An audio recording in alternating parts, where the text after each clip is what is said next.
All right, here we go. First question. Better rookie coach season, Aaron Glenn or Ben Johnson? Ben Johnson. I Oof. think he's gonna. Look, Ben Johnson is a genius of an offensive coordinator. Mhm. And look, you saw the difference when Jared Goff had an offensive-minded coach versus when he didn't. You saw the difference when he had Sean McVay versus when he didn't. When Ben Johnson came in, that shifted everything. He was to Jared Goff what my guy from the Georgia Bulldogs, Todd Monken, was to Lamar Jackson. He elevated them once again. And I think with those offensive weapons that he have, not to mention people talk about the quarterback, Caleb Williams, the main thing that you fix when you building a football team is that line. People talk about the quarterback position, but I will say as a former lineman myself, the most important position on that field is that line because that running back can't run through no holes and your receivers can't get open because one thing, the quarterback can't throw on his back. Yeah. Quarterback can't throw on his back. And I've seen a lot of mediocre quarterbacks get through their careers and season and have magical seasons with a great offensive line. I have not seen a spectacular quarterback yet have a superb season with a lackluster offensive line other than Joe Burrow. And you see how he's on and off the field because of that line. And I know a little bit about offensive line falls because I'm an Atlanta Falcons fan. Remember what happened to Steve Bartkowski? He said he spent half his career in a body cast because guess what? They couldn't protect it. But I got to say, Ben Johnson, I'm not really sure about this New York roster. I'm not really sure about Justin Fields as the quarterback. I mean, you have Aaron Glenn, who is a hell of a coach. But to be honest with you, that division belongs to Buffalo. Mm-hmm. And you really don't know how, and you're hoping that everything turns out good in Miami when it comes to Tua, because it seems like you touch him wrong and he gonna ball up like an ant on you. Mm-hmm. So, but as far as that division belongs to Josh Allen. I think that Ben Johnson and that roster that he's built, they have a chance because if you look at it, things are not really the same in the NFC North anymore. They're not really the same.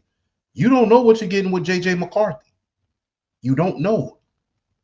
People was calling him a system quarterback coming out of Michigan.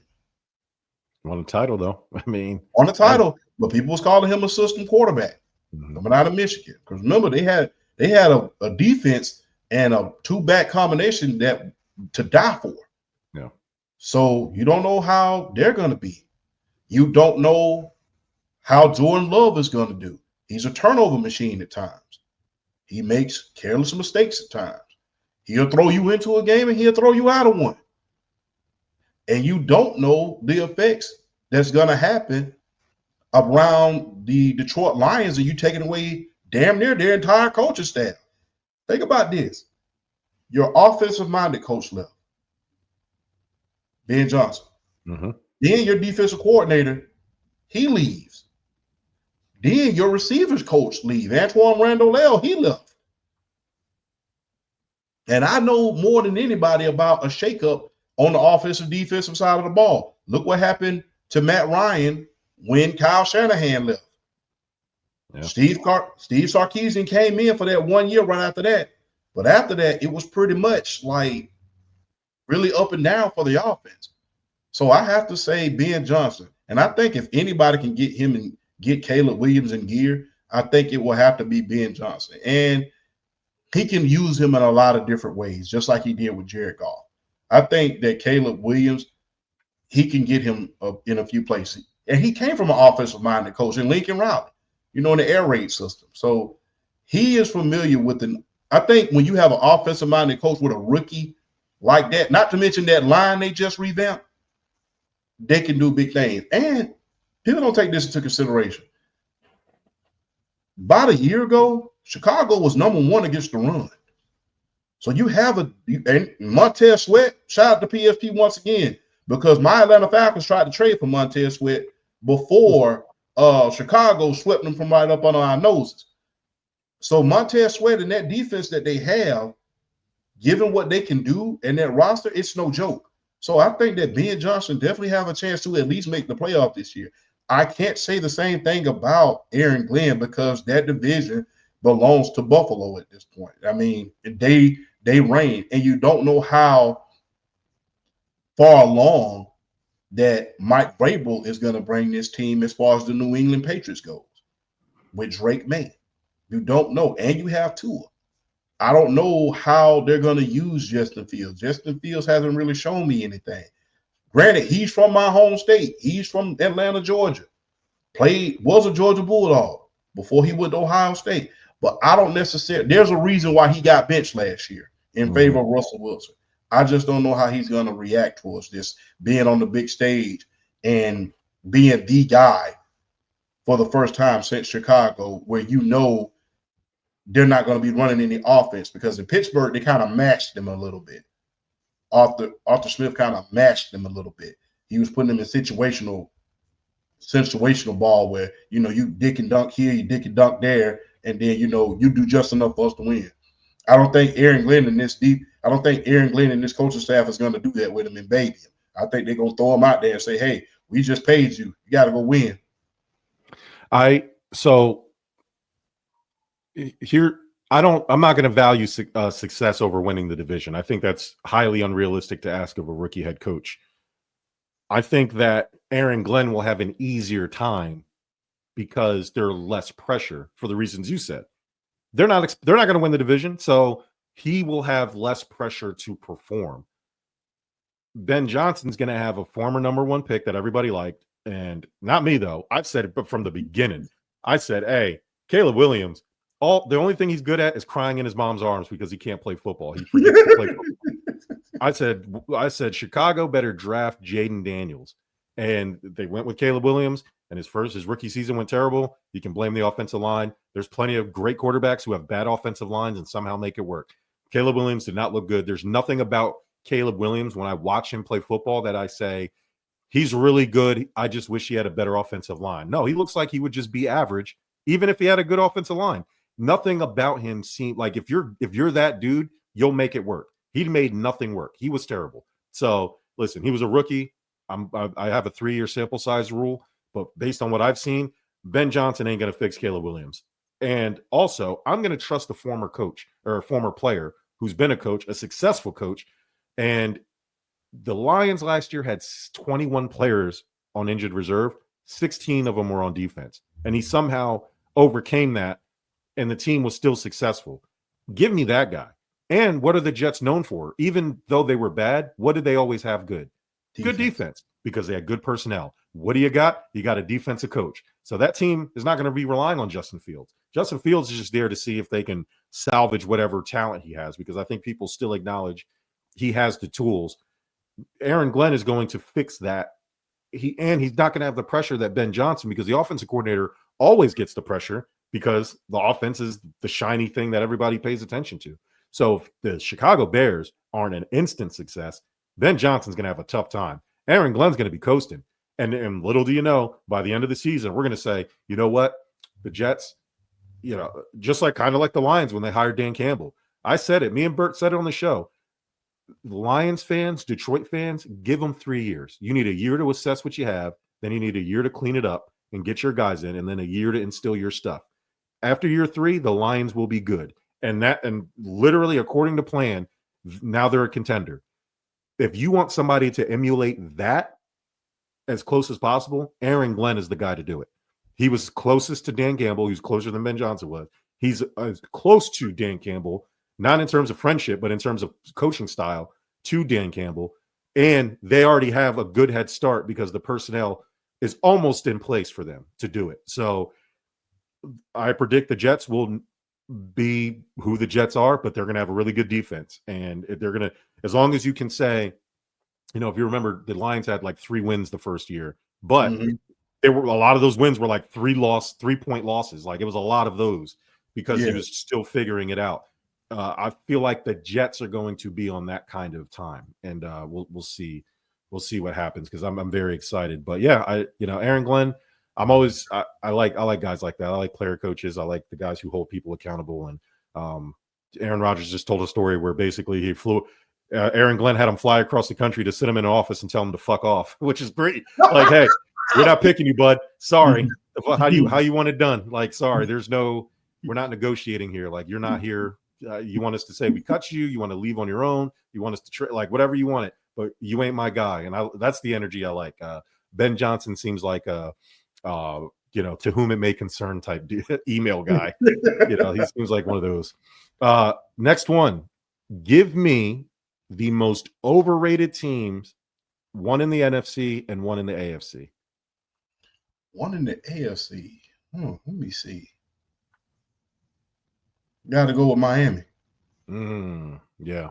You got, and I think Mike McDaniel is a very, very overrated coach.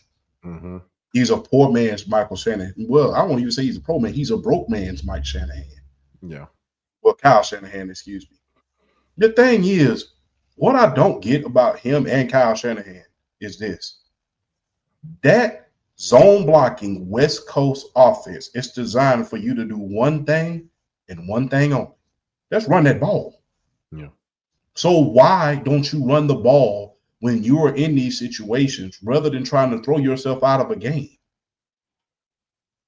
I don't know how Tua is going to react. Like I said it earlier, I think, like I said, you touch him and he's going to ball up like an ant.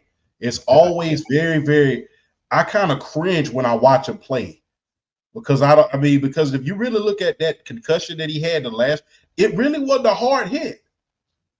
It really wasn't that hard hit by DeMar Hamlin. It really wasn't that suffocating, targeting play that you would think it is.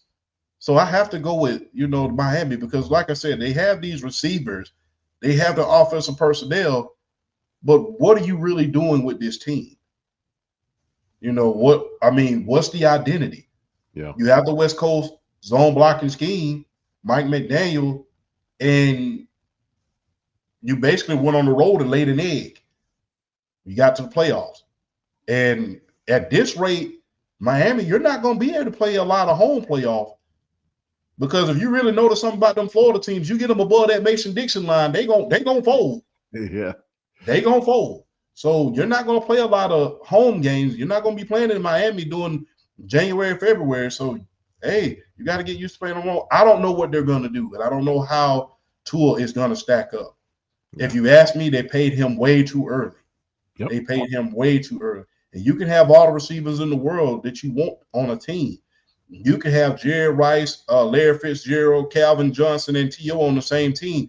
If you don't have the quarterback in order to get him the ball, then guess what? It's just a wasted year. So I think the most overrated team has to be Miami. And this is my hot take.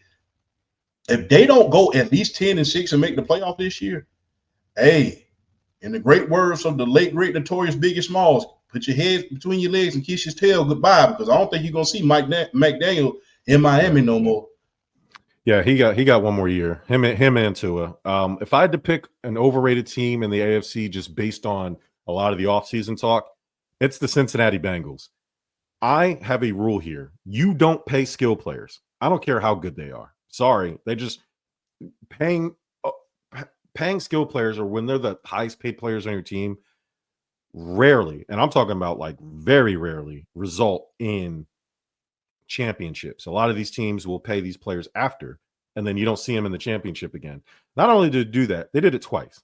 So now they got all their money tied up into Joe Burrow, a quarterback who you do pay, but then you got Jamar Chase and T. Higgins. And that's great. But at some point, to start winning meaningful games, you need a strong defense, or at least a competitive defense. And that's where all these questions for me start for Cincinnati. Their defensive coordinator, like I don't know what they're doing with him, but they fired him.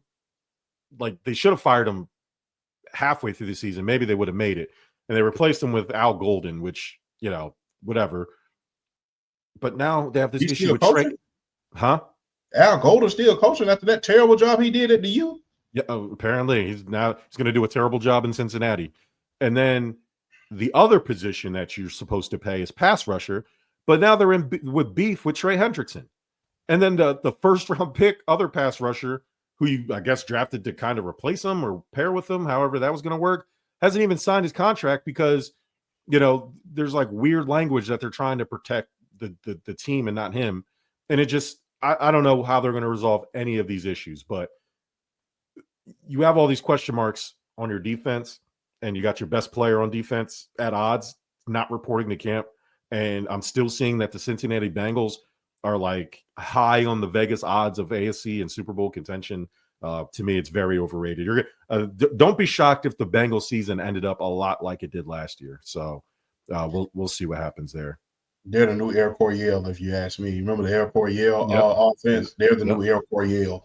They're gonna light up. They're gonna punch the clock on offense, and they're gonna give up a lot of points on defense. Yeah, hope they can outshoot people. I mean, that's what it is. If I had a underrated team in the AFC, I'm going to catch a lot of flack for this, but I'm going to go ahead and say it. I'm going to say the Los Angeles Chargers. Yes. I love Jim Harbaugh. It's year 2, but you added Najee Harris. Obviously, hopefully he didn't blow his fingers up too bad, but I like Justin Herbert. He does have a lot to prove, especially in the playoffs, but I'm not going to sit there and ignore his talent. They have a franchise quarterback, but they got Dion Henley. They got Jamari Caldwell, rookie Kyle Kennard. Like they addressed the things that were plaguing them last year. That's all you can ask for a team. They got it all figured out. You have the quarterback and you have cornerstones on defense like Derwin James and things like that. You will be okay. And year 1 under Harbaugh, I think exceeded a lot of people, exceeded my expectations. I thought it would take them 2 or 3 years, but year 2, they didn't have that many holes to fill, and they seem to fill them. We'll see how they pan out, of course, but I think people are holding the Chargers, which is, I guess, fair, past to them. But don't be shocked if the Chargers, turn it on this season. That's why I got them as my underrated team in the AFC. Yeah, and they got a Marion Hampton from North Carolina. So even if Najee Harris is out, Marion Hampton is a big, fast back that can create some separation. So J.K. Dobbins too, right? Didn't they sign him? Or I don't know. I don't know that for sure. Don't quote me on that, but I think they signed. I think they got all 3 of them. But I know they did get a Marion Hampton from North Carolina, and he was a Heisman Trophy candidate last year. Up until like mid-season.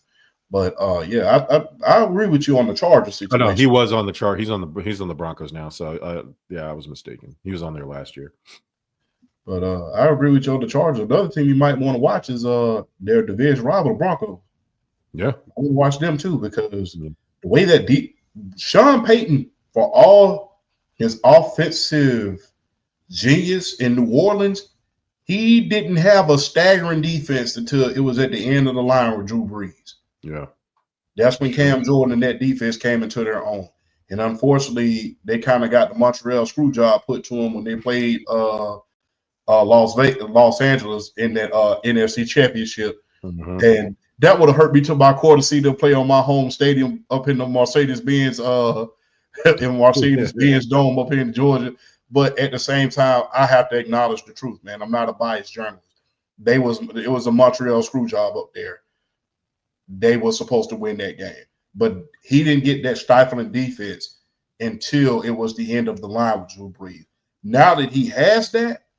Now that he has the corners, he has the defense that he has, and he has the offense, and he has a quarterback that he trusts, and does not. And what I love about Bo Nix is he's not afraid.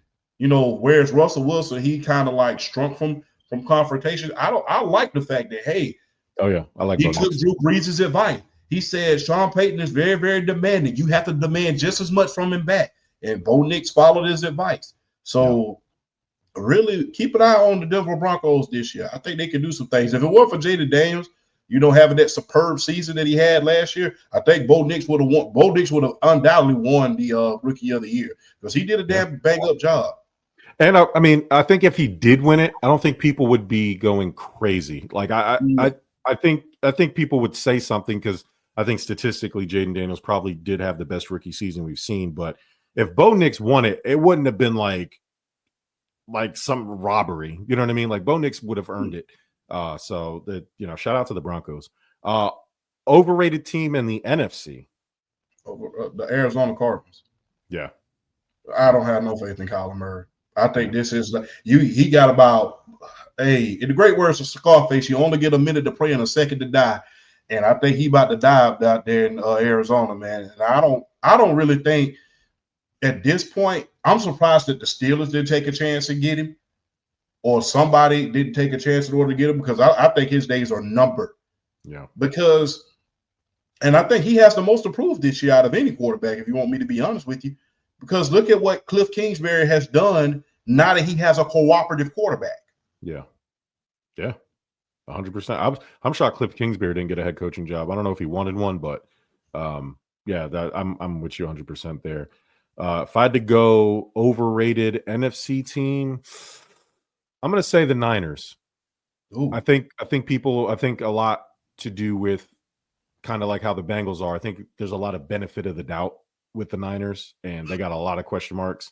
Brandon Ayuk, losing Deebo Samuel, losing Dre Greenlaw, Charvarius Ward. You're losing a lot of guys, and for some reason, people are just, well, Brock Purdy's still there, and and you got all this stuff, and then CMC, and coming off an injury. I hear y'all, but NFC is going to be tough, and I think people are giving the Niners a little bit too much love. Not to say that they're going to be bad. I wouldn't be shocked if they were decent, but to say that they're a top of like any type of NFC ranking is kind of silly to me. But I think people are overrating them a little bit because we simply don't. I think we've seen, to be fair to well, I guess to be unfair to Brock Purdy, like we haven't really seen him take the team to the next level. He's a system quarterback, and until he proves otherwise, if the system has all these holes in it or people get injured like CMC, it derails the whole season. It's not a good thing, and you got to pay the guy. And it's like, I don't know. It's just the Niners have a lot of, George Kittle getting older, Ricky Purcell getting shot. Like, you never know who's going to get shot at a card convention this year. Like, who knows what's going on in San Francisco? So, yeah, I would say San Francisco. As far as underrated NFC team, I'd be shocked because I think this is going to be my NFC title game. One of the teams that is probably going to play the Eagles in the title game. Tampa Bay, ooh, I think, is being severely underrated. We are Team Bake Show on this show. I think Tampa Bay has all the makings to literally make a good run to the NFC title game. They got the weapons. They're going to have Chris Godwin back. Remember, people quickly forget how on fire Tampa Bay was until Godwin got hurt. Then Mike Evans got hurt, and they still made a little bit of a run there at the end when Mike Evans came back. They've gotten better. Their defense has gotten better. They drafted. They have everything. They have everything. Todd Bowles has done an excellent job.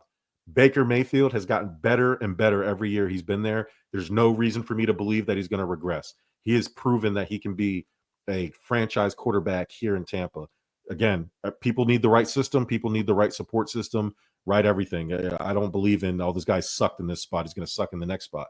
No, it's a different culture. It's different coaches, different training staff. It's different everything, different air. I don't know what it is, but like I'm not going to hold it what somebody did in somewhere else in the next place. Baker's the perfect example of that, and he's found a home here. I think Tampa Bay, if they're all healthy, has everything you could pop. Bucky Urban at rank, they have everything. They literally have everything. And so don't be shocked if they end up in the NFC title game versus like the Eagles or somebody like that. I wouldn't be, because I wouldn't be surprised, and I got to face him twice a year. So yeah. Baker is that guy, and I'm pretty sure that Cleveland Browns wish they could have him back. Yeah. And I don't blame him for his lack of success in Cleveland. People always say he was a bust in Cleveland. He led them to their first playoff win since Bernie Kosar. Since Vinny Testaverde. But I'm just going to be very, very honest with you. If you have 4 head coaches in 4 years, what are you going to do? It's kind of like changing bosses at work every other year. If you got a boss that comes in every other year that you are at your job, how are you going to succeed? What is your development going to look like? You get used to doing this one way, and then now you have to adopt another way. I mean, you went from Hugh Jackson, which offensive-minded coach, offensive coordinator, good, but head coach, not necessarily. Then you have Freddie Kitchens. Then you finally get a good coach. Then that's when you get hurt. So, yeah, I don't blame that all on him doing his Cleveland tenure. And it was crazy that Cleveland wasn't smart enough to realize that. But, you know, they wanted an adult in the room, quote unquote, and they went and got Mr. Marcus, and, you know, the rest is history. Mm-hmm. Shout out to them. All right. What's the next one? Hotter head coaching seat, Kyle Shanahan or Sean McDermott? Ooh, I have to say Kyle Shanahan. Simply because you have, outside of my Atlanta Falcons, which I'm still holding that against you, by the way, Kyle. I will never forgive you for that Super Bowl. You have had the chance to close out 2 Super Bowls, and you didn't. Only thing you got to do is run the ball. Yeah. Sean McDermott, not so much. He doesn't have these offensive powerhouse weapons. Yeah. He doesn't have that offensive powerhouse weapons. And Josh Allen, I will say this. Josh Allen is the modern day Dan Marino, except he's a hell of a lot more mobile and a hell of a lot more athletic. He does so much with so little. I mean, if you really look at it, throughout his career, Stephon Diggs was only his only true number 1 receiver. He never had a true number 2.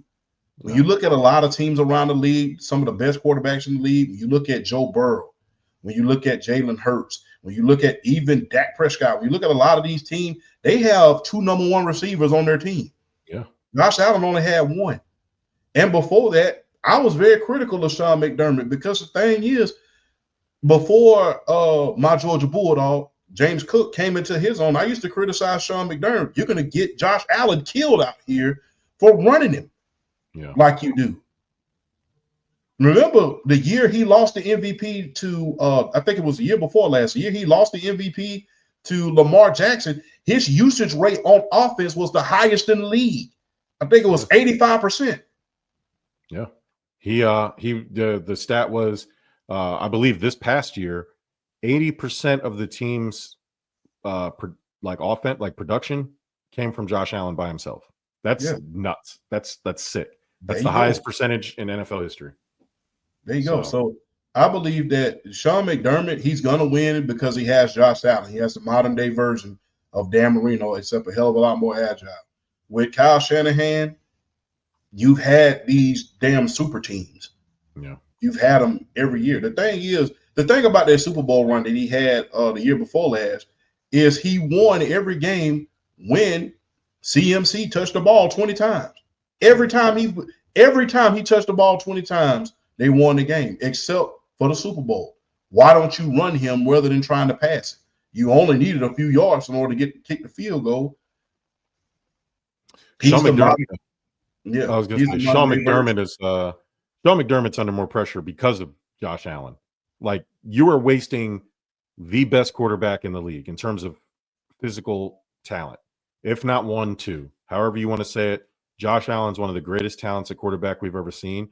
And the reason why the Bills are not winning is because of Sean McDermott. It's not because of Josh Allen. Every playoff loss, I think except for 1, Josh Allen has left the field with the game with more points or the game tied. So the Bills were either winning or the game was tied when Josh Allen last touched the football.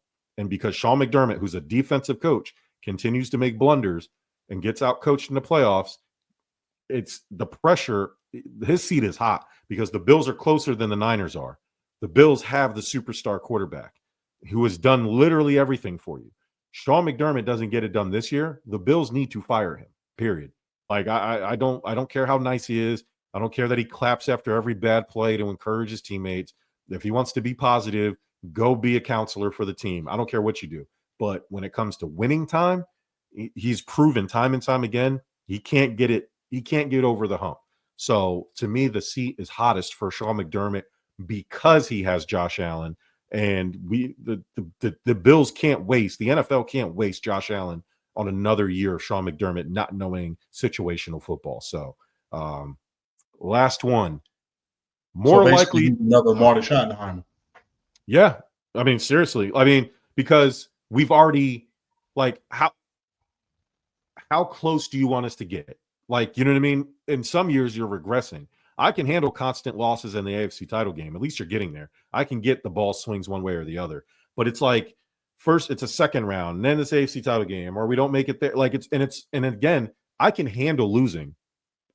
It matters to me how we lose. We're consistently losing because of your ineptitude as a coach, simply not knowing situational football.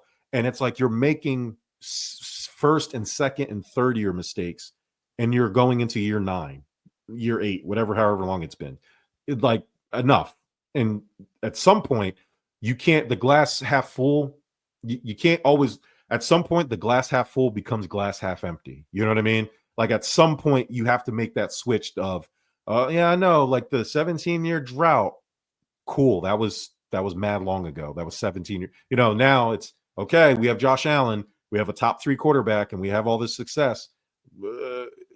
Maybe you're not the guy. Like how many years are we're going to wait until Josh Allen isn't as mobile? Maybe he gets enough. What if he blows his ACL out one of these years because he has to do so much? Like what are we waiting for? And again, to me, if they don't make it this year, I would sincerely take a look at Sean McDermott as the future coach to get over the hump. Like at some point, it just we can't keep doing the same song and dance.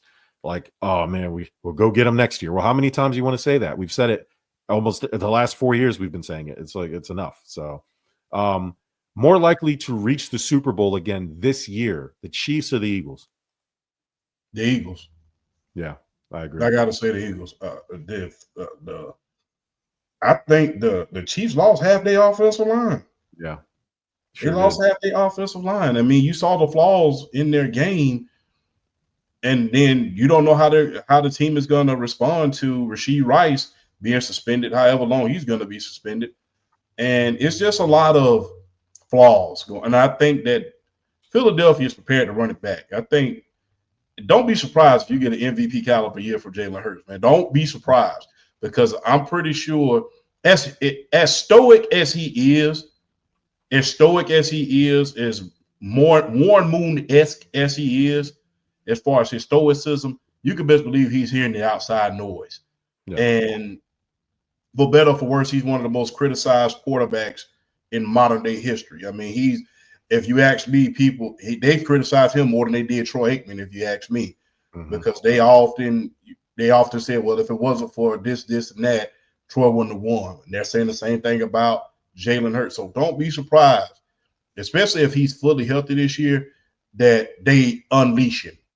They say, go out there. Just let's let it go. And let's see if we can get you the MVP this year. I think that'll silence a lot of people. 100%, because, you know, a lot of the flack that I've been getting on social media, I guess my overarching, without really regurgitating a lot of it, is when it comes to guys like Lamar Jackson or Patrick Mahomes or specifically Josh Allen, they are the system, and Jalen Hurts is just part of the system. You know what I mean? Like he had one 300-yard game this season. He hasn't had a 4,000-yard game yet. Like when you start stacking these elite talents up, and there's nothing wrong with being part of the system. My issue was that fans were trying to catapult him above those guys simply because he won a Super Bowl. And I'm like, okay, well, so what's the math here? Does winning one Super Bowl automatically make you elite?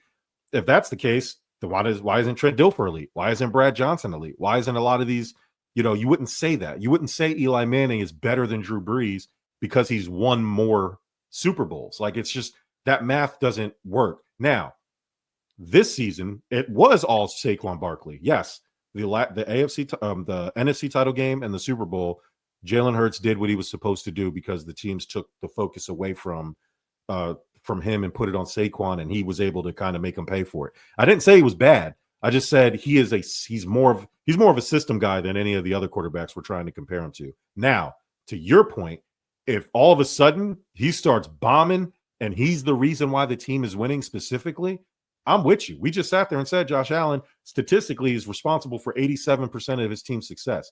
Yeah. Jalen Hurts isn't close to that. Like that's my overarching point.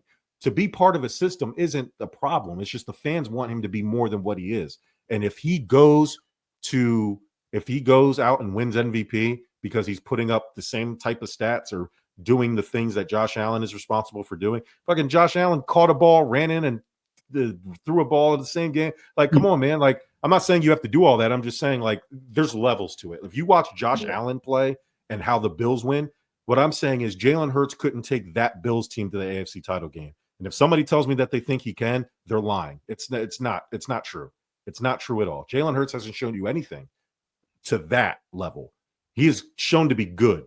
He is not shown to be that. Not what Lamar is, not what Patty is, not what Josh has been. The closest comp is Joe Burrow. And I mean, even then, like, are you gonna sit there and tell me he's better than, or Joe Burrow's, or he's better than Joe Burrow? Come on now. Like, let's be for real. At the same time, he has been an MVP candidate before. Mm-hmm. He has been an all-pro. But the thing is, I've said this on everybody's pod that I've ever been on, and I hate to regurgitate the same information. We've seen these guys with the same caliber of players around them, and they didn't win. Yeah. Lamar Jackson had this is by far the greatest Ravens roster that I have ever seen, and that includes the Ray Lewis team. Mm-hmm. They haven't won anything.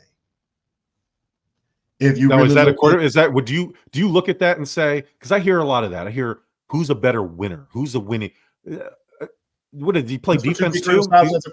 That's what you get criticized as a quarterback. Nah, winning is a team stat. People who say this guy has won more or this quarterback has outplayed this other quarterback, I look at them like, what are you? Jalen Hurts plays defense all of a sudden.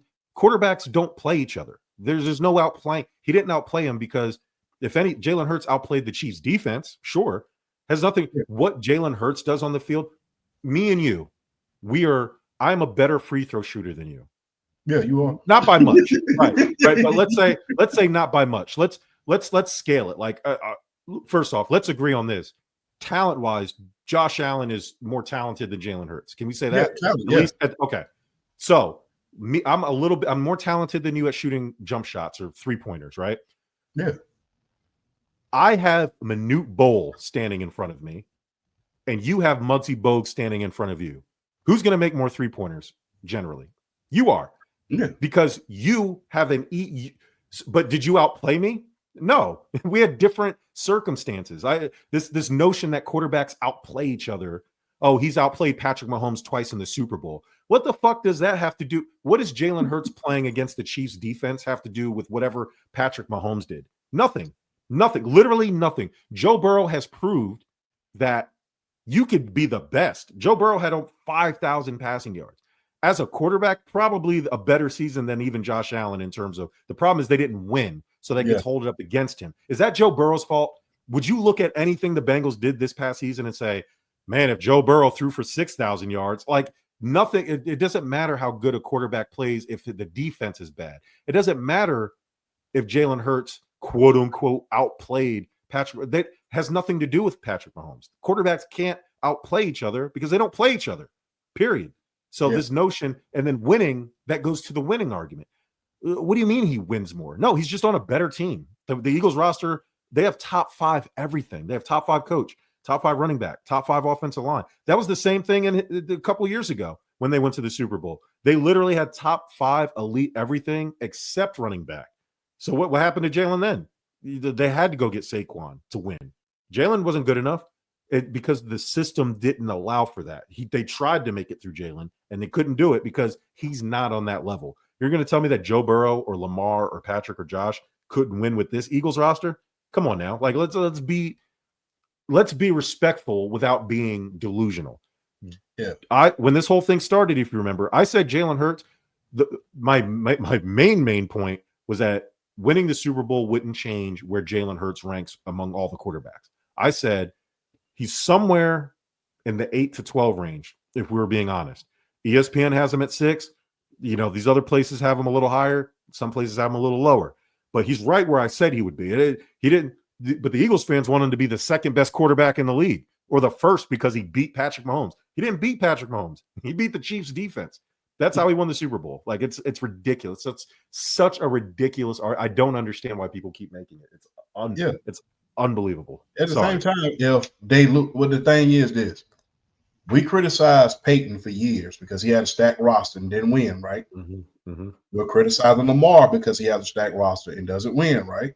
Right. We're criticizing. We don't criticize Joe Burrow as much because you can't stop the Chiefs defense. I mean, the Cincinnati offense. I mean, the defense couldn't stop me running, and I'm several years removed from my boxing years. So they can't stop me from getting 100 yards. And I know if they can't stop me getting 100 yards, I know they can't stop Derrick Henry. But when you criticize these players for having these stacked rosters and not getting it done, and the criticism is very, very loud, shouldn't the winning be just as loud as well? Because if he wasn't winning, we would be criticizing the hell out of him and holding him to that top 10 standard that we say that he's not at this point. We would be holding him to it, just like we hold Lamar, just like we hold Joe Burrow, just like we hold Allen, and just like we hold Patrick Mahomes. Guess what? These stacked rosters, it's not my fault. It's an old argument that I made. It's not my fault that my parents raised me right. And I had a head start on the word. Right. It's not my fault that the Georgia Bulldogs came into their own and Kirby Smart went on this run that was legendary and dethroned the Alabama Crimson Tide just in time, right before Nick Saban retired, and won a championship and brought me these players. It's not my fault that happened. Mom and dad raised me right. So guess what? It's not my fault that I went out there into the world and succeeded. So guess what? If we're going to sit around and criticize these quarterbacks for not winning because we flame Lamar Jackson's ass, we flamed his ass up like a hot human in July when he didn't win last year, when he had a historic defense. That defense that he had last year had a historic defense. They had 75 sacks. They broke the Chicago Bears record that they set back in 1986. We flamed his ass up for not winning when it was time, and they didn't score a point in the second half. We flamed his ass up again this year because the team was even better than it was last year. You had a historically great defense, and you had a historically great offense, and you did the same thing that the Philadelphia Eagles did. You were mirror images of each other. You did the same thing. You went and got a Hall of Fame caliber running back, a guy that was even better than Saquon, if you depending on who you ask, and you still couldn't get it done. You had 15 Pro Bowlers on your team. So with the same, see, if we're going to sit around here and flame people's ass up for making an F on the spelling test, then let's give them the same credit for making all A's on the report card. If we're going to flame these players up for having these stacked rosters and not winning, let's show the same respect for these players who are getting it done. Jalen Hurts has been an MVP candidate. He was an MVP candidate when he went to the Super Bowl the first time. He had a regress year because the offensive coordinator wasn't about anything last year. This year, he was a little bit hurt. And guess what? It takes that presence of mind. It takes that general in order to say, okay, do you think Dan Marino would have passed up the fact that if Eric Dickerson would have came to his team, even though he was an MVP candidate, and say, hey, if you want me to step back from passing and running the ball and get his big son of a gun 300 carries a season, and let me step back from being an MVP candidate, you think that Dan Marino wouldn't have did that? Of course he would have. But the thing is, we flame these players up for not getting it done when they have stacked teams. But at the same time, not saying you, but I'm talking about mainstream media. They want to take Jalen Hurts and, put him in, well, you have a stacked roster. Peyton Manning had a stacked roster for years. Hell, remember when he went from one team that was good in Indianapolis and went to a team that was better. You had the no-fly zone defense, and you had a historically great that offense that he had out there with them was even better than the Indianapolis Colts, and he got blown out in the Super Bowl. In fact, they didn't win until he was on his last leg. So guess what? If we're going to sit around here and flame players up for having stacked rosters and not winning, let's show that same respect to the players who are winning. We've seen what Jalen Hurts can do. We've seen that he can do things. And guess what? You having a good offensive line, you having good defense, guess what? It takes that general in order to lead you to that next level. A general. And he's been doing it for years. Remember, he wasn't even supposed to be the starting quarterback when he first got drafted. He was supposed to be Carson. Yeah. So for him to come into there, be the underdog, get paid, and guess what? His stoicism, the way he carries himself. I mean, like I said, he hears the noise.